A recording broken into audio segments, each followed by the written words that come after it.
Have you found yourself wondering, is there something more? If so, then you, my friend, are a dreamer in waiting. I'd like to welcome you to the Dream On podcast. I'm Julia Gentry, and along with my husband, Travis Gentry, we discuss real, raw, and not small talk conversations about faith, family, entrepreneurship, and all the things that matter most in this life in order to help people bridge the gap between what they currently have and what they really want most. Join us as we give you insights, tools, and strategy to chase every dream that's on the inside of you. But be forewarned, this podcast is not for the faint of heart, but rather those of heart. This is the Dream On podcast. All right, welcome to the Dream On podcast. I am Travis Gentry, and this is my other better half sometimes, Julia Gentry. Sometimes. Come on, let's be real. So fair. Let's be real. I love when people say that, though. They're like, this is my better half. You're like... You are, most of the time, but not all the time. I'll own that. And I would say vice versa. I'll own that. Let's just be real. I am. That's what we are all about on the Dream On podcast. Which, just as a friendly reminder, as we head into season 2, our goal with this podcast is to challenge you and encourage you and equip you to bridge the gap between where you are and where you want to be. And second, Travis and I are known for our epically profound, deep conversations behind the scenes. And so we thought it would be better to do that with you in the comfort of your own home. So we're talking about things like faith, family, career, entrepreneurship, money, all the things that most people don't want to talk about. Maybe even sex. Not today. We're not talking about sex today, but stay tuned for another episode. At least not on the podcast. That will stay behind the scenes. So what are we talking about today? What is our topic? This might be one of my favorite topics. Yeah. And I'm actually really being challenged on it today, so this should be... Just today. This should be really And just today I'm being challenged. Buckle up, baby. Today we're talking about pick your hard. Pick your hard. So what does that mean? Oh man. Well, just to kind of dovetail on our episode last week, we talked about the idea versus doing the work. Mm-hmm. And oftentimes we see the Instagram and the Pinterest and the picture of the farm, and then we jump in and we realize this is hard. Like, this takes work, it takes grit, it takes prayer, it takes faith. Like, we realize that the ideas are not all glamour, that they're actually really hard. And so I think that it would be good to demystify this idea that our dreams are easy or glamorous or Pinteresty. Yeah, and ultimately, are you willing to go through the process? It's like working out. I want to lift 200 pounds, but I'm at 100 pounds. Am I willing to go through the process of 110, 120, 140, 150, back down to 120, back up? So are you willing to go through that process? And most of us, to be real, are not. No, totally. I mean, I think there's one of those clips that says, how many people want change, and everybody raises their hands, and then they say, who's willing to change? And all of those hands drop. And so today I think it's good to talk about the hard and quite honestly, picking the right kind of hard, because at some level, I think that you and I have learned, and really what today is about, is that it's all hard. It's just being strategic on picking the right kind of hard. And then I'd like to unpack what hard feels like, right? Because I think at some level, hard is in the eye of the beholder. Because you could look at my hard right now, which we did. We went to dinner last night at this amazing Thai food restaurant. We only had one baby, so we got a lot of conversation in. And my hard is not as hard to you. It's hard to me, right? And it's not the hard it's not the hard you choose. I choose. And so I just think also hard is in the eye of the beholder, and it's not the hard you choose. And so I just think it's worth diving into today. So let's do that. Let's do that. And I was just talking to a friend last week, and it ultimately kind of give you big picture of like climbing a mountain and getting to the top, but realizing that's not the mountain I wanted to climb. And I think I gave that analogy on the last episode too, but we're going to continue to talk about that because, and I just popped my knuckles. You told me not to pop my knuckles, so sorry about that. So it's like the Everest analogy in the book. Yeah. And you have to acclimate at every level, but ultimately, are you going after what you want to accomplish? And that's in all areas. That's why we talk about like marriage. We're going to talk about kids. We're going to talk about finances. We're going to talk about career.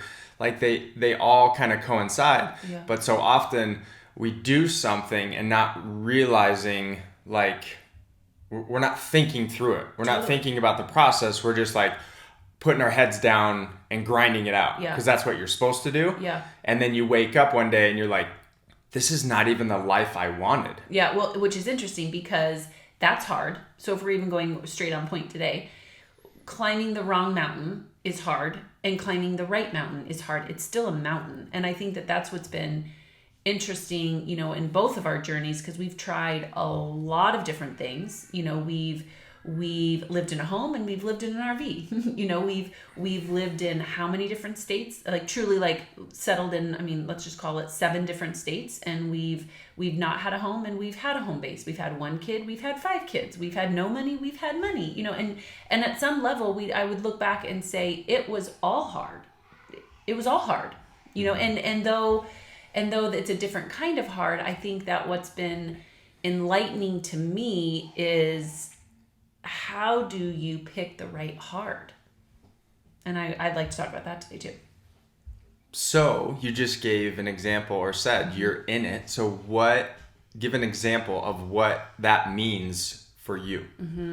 I think that, so for me, I've been doing growth coaching for the last 8 years, and it's been an incredible ride. You know, it's helped me put into context the work that you and I have done to put into the book. And, you know, as of 3 years ago, my hard was transitioning into just speaking and writing and doing the podcast. And we are in a huge transition of shifting from everything I've ever done from business, which is growth coaching, into being a speaker and producing more content and knocking on doors that we've never knocked on and going into the churches and all of these things. And to be frank, it's been really hard. It's not been as easy as I thought. I didn't think it was going to be a slam dunk, but it's been really challenging, on top of timely that we had our 5th baby. And it turns out 5 kids is a lot. It's a lot. And so that's hard. You know, that's hard. And it came at a time that I'd love to say, kind of makes me emotional. I'd love to say that I feel like I'm doing it well, and maybe I'm doing better than most, but I don't feel like I'm doing it well. And so it just feels like a lot of hard at one time. Yes. And give a little like context of, we just moved back to Bend.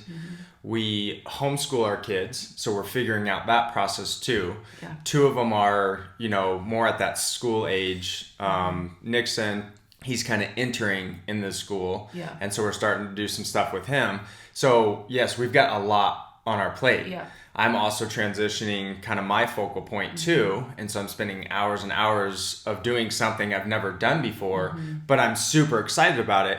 But it's new. And it's interesting to do new with your partner at the same time. So here you and you're doing hard, and I'm watching you do the push-ups in life every single day. And I'm planting seeds and doing the push-ups in my life. And so we're both doing this new hard. And so that adds another dimension too. Yeah. You know, because it's almost like we're both doing push-ups at the same time. I'm like, could you tell me that I can do it? And you're like, I'm too busy doing my own push-ups. And you give me a fist bump, which is awesome and great. And, you know, I have to remind myself, and I did last night, this is the hard I choose. So why though? Like, I think that's the biggest thing of like, we say we want something, but why are you choosing this hard, as opposed to you got to a place within your business that you did well. Yeah. You worked part-time and you could have stayed there. Totally. So now you just wrote a book, you know, like a year ago. Yeah. You came out with curriculum. Yeah. Now you just hired someone full-time. Yeah. And she's awesome. And she makes more money than I do. And we actually did a 90-day review, and one of the questions was, are you paid adequately? And I put no. Shout out to you, Cammie. So we love her, and that's part of this process and journey of like, sometimes it looks like you're taking a step or 2 or 3 or 4 backwards to get to where you want to go. So why did you transition? You kind of created the life that you wanted to have a certain amount of time and a certain amount of income. Yep. Like what made you change? Why are you picking a new hard when you don't have to? Well, number one, I'm an 8 on the Enneagram, which means nothing to Travis, but for everybody who it means something to, I like a good challenge. 2, do you remember 4 years ago when we watched The Greatest Showman? The 4th time, because I think I fell asleep the first couple times. And Hugh Jackman says, comfort is the enemy of progress. And then number 3 is, I feel called to do this. And I think all of them are convicting, and I think that I love a good challenge, and I wasn't, at some level, I was very blessed, but I was comfortable and I wasn't challenged in the work I was doing anymore. I think that comfort can really, truly become the enemy of progress. And I think that I could be where I was for years to come, and that's not a win to me. And then I think when you sit with long enough that I can't not do this anymore, it's pointed me in a new direction. Mm-hmm. Do I feel called? Yes. Do I feel equipped? Not most days. Do I feel like I have to call on God in a way that I've never had to before? For sure. I mean, it's required me to hit my knees more than I was before. So you're like, oh, that's fascinating. But I think that's what's resonating in my head. Mm-hmm. Mm-hmm. And so you feel called to do it. Mm-hmm. Now you're taking those steps. So what are you doing in the midst of like you said, and what we talked about last night is like, tell me I'm okay. Yeah. Sure. Tell me I should keep going. Mm-hmm. And so those thoughts obviously come up when you transition, whether it's career or you start eating differently or whatever. Like, tell me it's working, because you don't see the results right away. Mm-hmm. And so what is that process? How has that process been for you, and what are you doing to motivate yourself and to continually know it's hard? Because a lot of people will start something and then it gets hard and then they stop. So let me answer that question, and then I'm going to fire this one back at you since you're rapid firing me. My turn. So two things that run through my head on a regular basis, and I wish all of you had a Travis Gentry at home in your pocket, like to pull him out every once in a while, because he says things that you're like, what did you just say? You have said it before. This was while we were traveling the country, and you said it's never about not having enough time. It's just where you have priorities. So you broke it down for me, Julia. You have 24 hours in your day, the same amount as anybody else. And so it's never that you don't have time. It's what are you willing to make a priority? That's a very practical approach. And so that actually resonates on a regular basis. And then I think it's the ability to say, I have to learn to make decisions based upon where I'm going and not where I am. And I have a clear vision of what I want this to look like. And if I can do my part making decisions as the woman who's already there, even though I don't feel like her today, then I'll end up where she's at. And not because I want to be there, but because I want to think like her. Like she's thinking differently than I'm thinking today. She's manifested the dream. She's holding a bigger blessing. She trusts God in a way that I'm learning to. She sees the faith that I have right now. She sees the finished product. And so if I was her, what would I tell me today? And I'm doing my best to make one decision after another based upon how she looks at this, not how I look at this. Mm-hmm. That's all I got. That's all I got. But what I want to hear from you, when you're looking at your life and the things that are in front of me right now and in front of you, and I've watched a major transition into this investor role, and I've seen you actually invest in education and invest in learning, and you're going down a path that you've never gone down before. And that's taking some risk. You're taking some financial risk. You're delaying instant gratification. You're doing things behind the scene to learn things that most people wouldn't learn. And you don't have the quote unquote results yet either. So my question to you is, how do we know we're picking the right kind of hard, and that the delayed results are part of the process and not a result of the work you're putting in? Mm-hmm. Does that make sense? Yeah. So I think one of the things that I've probably struggled with over the years is being interested in a lot of different things. Yeah. And I would start and stop. I would start and I'd get results and it would work. And then I would be like, ooh, I like this. Mm-hmm. And real estate, there's so many different facets of real estate that you can do.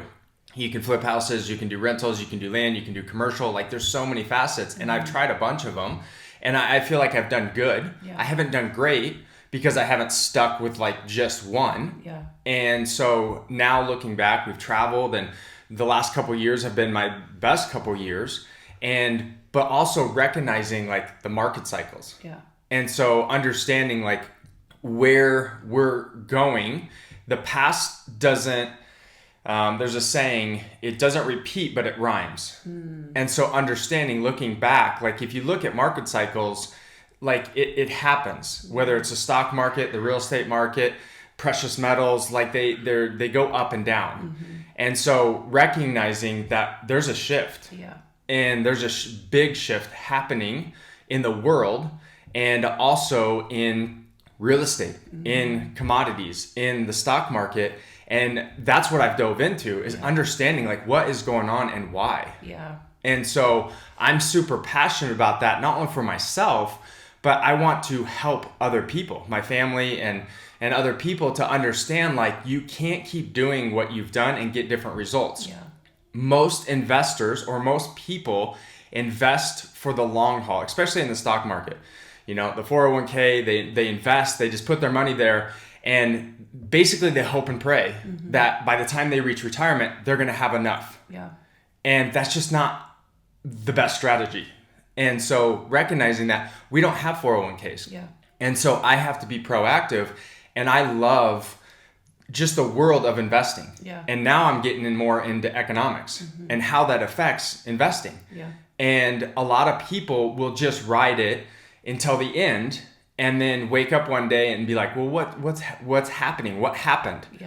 As opposed to being reactive of like, hey, we're changing, the market cycle is changing. Maybe it's a good time to sell your real estate, sit on the sidelines in cash, or adopt a different strategy, or look at the stock market. It just doesn't go up. It has for the last decade. It kind of pulls back, goes up, pulls back. And so, but now with interest rates increasing and the Fed tightening, like it's having an effect on the stock market. So there's ways to make money on the way down, and there's ways to make money on the way up. So I'm just passionate about understanding why and what is happening, as opposed to being like a victim.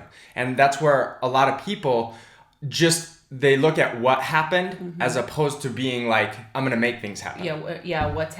So my question to you is, because I've watched you in this transition, and you were actually giving some advice to a friend the other day, because his approach right now to this changing world is work more, and we've seen him transition. He's working nights now. He's working 6 days a week.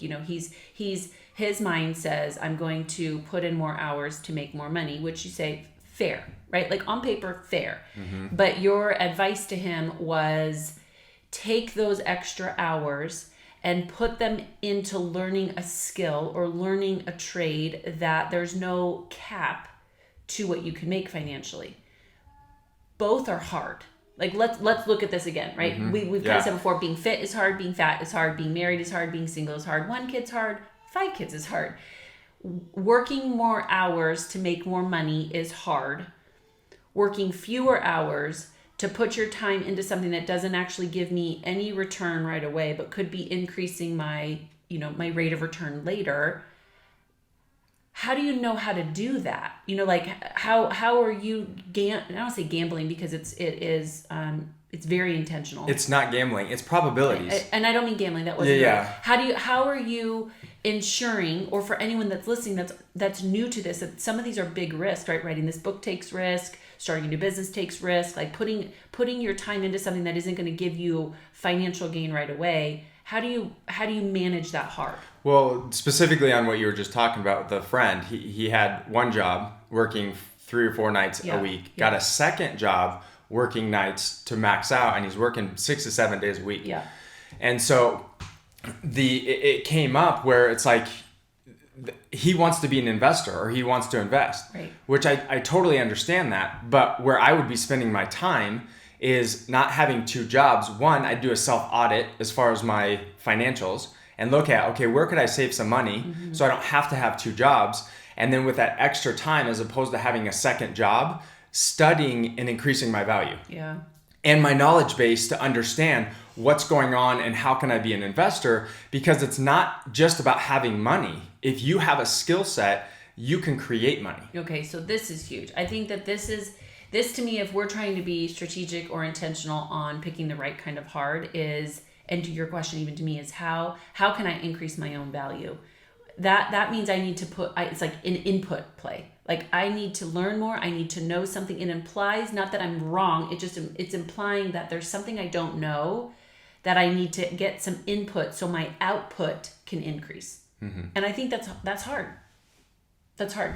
So is not doing anything. It comes back to not doing anything is just as hard, because you're going to wake up in 5-10 years and be on the wrong mountain. And you're going to be in the same spot or on the wrong mountain. So I think it's just looking at, okay, there again, where am I? Yeah. Where do I want to go? Yeah. Having a job for most people is not a bad thing. Yeah.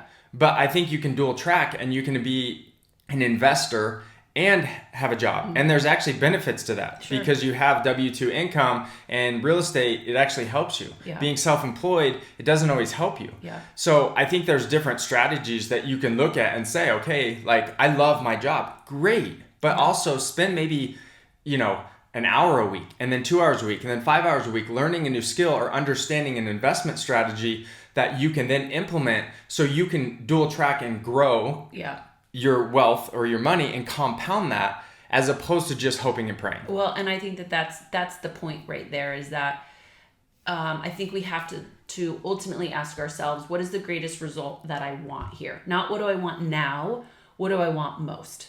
And that's harder to do, because you're going to have to think a little bit of the long game. But then I think it's going to be strategically working backwards of like, okay, if that's really what I want most, then it's not about I don't have enough time. It's what's my greatest priority, right? Like, okay, I can put 2 or 4 or 10 hours. I even said to Travis today, I needed something at the grocery store, and I was like, I'll just do Instacart. And he's like, no, I'll go and I'll just grab those 3 things. And I was like, yeah, but it's not the highest, best use of your time. And he looks at me the way that he always does, like, do you think I'm stupid? And I look back at him with eyes that say, no, of course not. And he's like, I'll listen to something while I'm at Costco. And I was like, of course you will. Like, but this guy is not listening to, I can't even think of a good example. Oprah, though we love her. She's not listening to Oprah. He's like listening to like Think Tank and Robert Kiyosaki, and like this guy is getting things done. But I think you have proven to me now with 5 kids, and you being so hands-on with our family, and watching you make huge strides with how much time you're putting in this game of learning, the study of learning, there's always time. There's always time. And you've proven to me that 2 hours compounded by 7 days a week, compounded by 6 weeks, he's done course after course after course, and that's huge. And there's that tipping point too, where some people, analysis paralysis, where they just study and never implement. Yep. You've got to do both. You've got to learn, and once you feel competent enough and you look at the probabilities, you've got to move forward. Yeah. And so I see that, and I've seen that for the last 10 years in real estate. Mm-hmm. Everyone wants to be a real estate investor because it's glamorous, it's on TV. But you got to know a little bit more than a weekend workshop, or strategically align yourself with someone that's actually in the business. Yeah. So I think it's a combination of like, yes, spend the time, but most people don't spend any time. And there again, we're talking about whether it's health and nutrition. It doesn't have to be money. Money gives you options. That's all it does. And so if you want more options, create your value, and you get paid according to the value that you present and serve to the world. Yeah. And so if it's fitness, spend 20 minutes a day listening to a podcast specifically on fitness and nutrition, because I guarantee if you just tweak a few things, you're going to start to see some results. And if you want to keep going down that path, you'll compound that. And in 3 months, 6 months, you're going to look back and be like, man, I feel better. I look better, and I'm doing better. Yeah. And then I think, again, it goes from being super hard to kind of building momentum. To your point, this is what you said to me the other day, Julie, you're going to have to walk through the hard. And he asked me many times, is this the hard you choose? And then you got to walk through that hard until the momentum builds. And it does. That's when at some level the grace kicks in, and it does become, I don't want to say easy, but it becomes simple because you're riding the momentum. until you get to a place of kind of comfort again. I mean, it's almost like our journey, right? It's like in real estate. I remember the first couple of phone calls we made, and I was petrified to talk to the loss mitigation. We would throw the phone back and forth. We didn't know what to say. We were following scripts, and then 3 years later, it was like we could multitask and teach other people how to do it and all the things. Same thing with my coaching and the book, and at some level, hard turns into momentum turns into comfort, and comfort now turns into a choice. And I think that's what we're looking for, is pick the right kind of hard that builds the momentum, because the momentum's going to build either way. I mean, even to your point of health and fitness, if I decide to eat a hamburger every single day, at first, day 1 and day 2, I'm not gonna be overweight. But if I keep doing that, guess what's gonna happen? So we're gonna build momentum one way or another. And so at some level, we have to keep asking ourselves: is this the momentum I want to build? Is this the hard I choose? And then I think we have to be okay with that. The pressure is a privilege. Like, the tension is actually building strength within us to hold the blessing.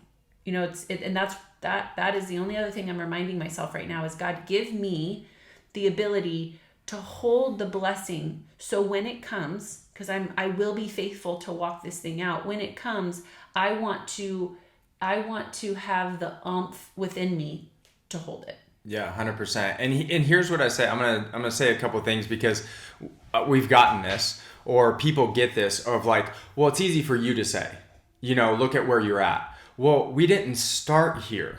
Just like someone that's a multimillionaire or billionaire, they didn't start there unless they inherited it, obviously. So, but you've got to look at like, what is the work that they put in to get to that level? Yeah. And then secondly, like, we've created a life of comfort, but that's not what I want, me personally. Yeah. So I want to challenge myself in all areas of my life, because comfort is, what is it? Comfort is the enemy of progress. And so it's looking at it, okay, like, where do you feel comfortable, but you're not satisfied? Because I think once you start getting complacent and comfortable, like, you mentally, like, you start to die inside. Yeah. Well, and it's so funny, because I think what happens is, or what COVID showed us, I've heard a lot of people say, I'm just tired. And what I would propose is, you're not tired, you're bored. You're bored, right? Like, there isn't a fire that's getting you out of bed. There isn't an urgency that's getting you out of bed. And so we're confusing tired with bored. It's almost like the kids are like, I'm hungry. No, you're not hungry. You're thirsty. I think sometimes we have these things that confuse us. And so for me, I think I don't want to suggest that having times in your life that you can settle in and go, I'm safe, I'm secure, I'm stable, is great. But it's not what we were born for. And so at some level, right, that's the American dream. Once you get it, then you're like, is this all that there is, right? There's a fulfillment play too. Tony Robbins says success without fulfillment is the ultimate failure. And so I think that's what we're talking about, is the way through the hard and through the tension and the pressure is also the connection with the fire. Do you believe, right? And that's what I've watched you ask yourself for the last, truly couple of months is, do I believe in what I'm investing in? And it's been a constant gut check for you. And you've used the words, I'm convicted. And you've asked me that, are you convicted by this? And I'd admit there's some days that you're like, I don't understand the question. I don't know. And that's why I think, again, it's so important to have someone who's not as biased. Like, even last night when you're like, are you convicted? And tears were running down my face, because I'm like, I think so. And I'm learning if I am. Yeah. And we've done this too. Like, you've got to look at best and worst case scenario. Totally. Like, with the decisions that you're making, okay, what's the best case that everything falls into line? And am I committed to the process that it takes, 3 months or 3 years? Yeah. And then what is the worst case? Yeah. And so I got to understand my worst case and what I would do if I start to see the worst case come true. So fair. And it's a blessing that we have each other, that we get you bring up the Enneagram, which we're going to do an episode specifically on the Enneagram. Stay tuned. You're going to love it. I promise you that. Because how we approach the hard is different. Totally. And so, like, I look at in investing and everything that's going on, and I've learned this from a couple different mentors, of probabilities. Yeah. And so looking at it, and it's a lot of investing can be counterintuitive to what everybody else is doing. Yeah. And so Warren Buffett, I think, is the one that said it of be fearful when everyone is greedy and greedy when everyone is fearful. Mm-hmm. And so you've got to take a different approach in certain aspects of life. Food, nutrition, everything. Like there's so much fast food and so much garbage out there. I think 80% of the food at the grocery stores, if you were to take out all the foods in a grocery store that have sugar and processed anything in it, it's like 80% of it. And most people would not know what to do. No. And so you're limited. So if you're starting to change your eating habits, Totally. like that prohibits you from going out to a lot of the restaurants. Yeah. And because we live in a world that is so like now, click a button, I can have it today or tomorrow, and the instant gratification, like you have to put in the work. But that's where I find, and my mindset has changed, where I'm excited about the work that I'm putting in because I know what it's going to get me. Yep. I have hope. Yes. Basically is what I'm saying. So good. Like I focus on hope of I'm not where I want to be, but I know with the actions and the people, because I look at success leaves clues. Yeah. So I'm looking at them and I'm like, if I follow and do certain things that they're doing and gain a new mindset and rethink how I thought, I have hope that pulls me through those days where I'm like, is this working? Yeah, so good. And I think that's key. I think that the hope and the work in, right? Someone said the other day, when all else fails, pray. And I was like, no, I think first things first. And when all else fails, pray. But it's also that idea, and you and I were talking this morning, of act like it depends on me and pray like it depends on God. Right? And I think that that's where the hope is I believe that if God has given you a dream or an idea or a strategy, again, Travis and I look at this very different. He's kind of this feeler. I'm more of a knower. So you have walked into this, your hard differently than I've approached mine, which I can so appreciate that. But we have to learn to build from revelation. Like we have to build from the result that we want the most, regardless of what we see today. If I want to lose 30 pounds, I can't make decisions based upon where I am today. I have to make decisions based upon the man or woman who's lost 30 pounds. You know, if I want to be a speaker and an author and someone who delivers content, guess what? I need to be making decisions from that revelation, from the dream, working backwards. So I think that today, more than anything, what we want to encourage you in is, number one, make sure you're picking the right hard. It's all going to be hard, so don't look for the path of least resistance. Look for the path that's going to make you the most proud and pick that one. And then I think the second thing is, that I'm hearing from us is don't overlook the pressure and the tension, because what it's building within you is going to be the strength and the resolve to hold the blessing, to hold the increase, to hold the more, right? Even for Travis and I know this is a silly analogy, but having 5 kids now, that's a huge blessing, and it's a lot to hold. And we've learned along the way, not that we are perfect parents, but we've learned along the way how to do it well. And so there's a little bit more strength and resolve in holding a family of 7 versus 2 or 3. And that obviously is planned for a specific reason. Yes, you could have 3 to 5 to 7 kids at one time, but that's rare. So God gives you 1 or 2 at a time, and you gradually grow your capacity to have 5. If we had 5 kids, I mean, your capacity has to expand rapidly. Figure it out. And you just go with it. Good old saying of Maverick, don't think, just do. So I think it's just the progression of every area of life. Like you have to understand that this is the process, and you're not able to hold whatever blessing or whatever that is, and there won't be the satisfaction of it if you were just given whatever it is that you want. Yeah, because I think part of it is too, I don't have the strength to continue to hold it. I mean, I think God is so good in that he gives us what we know we can manage, and he gives us more when we're ready. Because for him, it's not about the destination. I think that's what we forget. For him, it's not about the goal. It's about your heart. It's about your character. It's about your resolve. It's about your faith. He's already there. Like he's already at the finish line. And so for him, it's not about the things that it is for us. And I think it's so much about the character building and the in-between. That's important to him. 100%. And I just want to say one last thing on this topic. Like if you could imagine and dream everything that you ever wanted and you had it now, right now, then what? Like, for sure. What do you do? For like sure. the whole point of it is to continually to dream and to go and chase new things, to expand your capacity and grow as a human, not only for yourself, but for the people in the world around you. Yeah. So you like, as I'm saying that, I'm like, there again, like you're not given it right now, because then everybody would have it right now and do nothing. Yeah. like everyone would be walking zombies, and some people are, but it's like, yes, the whole process is part of like the experience, and like you get to that mountain peak and you're like, this is awesome. I did it. Yeah.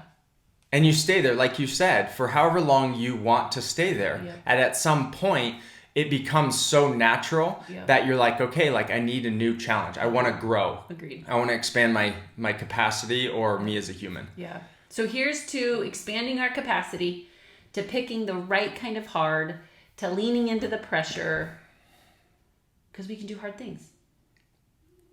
That's right. See you next time. On behalf of both of us, thank you for listening to another episode of Dream On.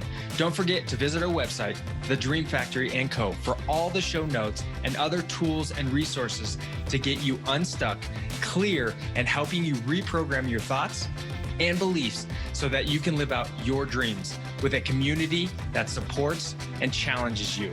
Until next time, dream on.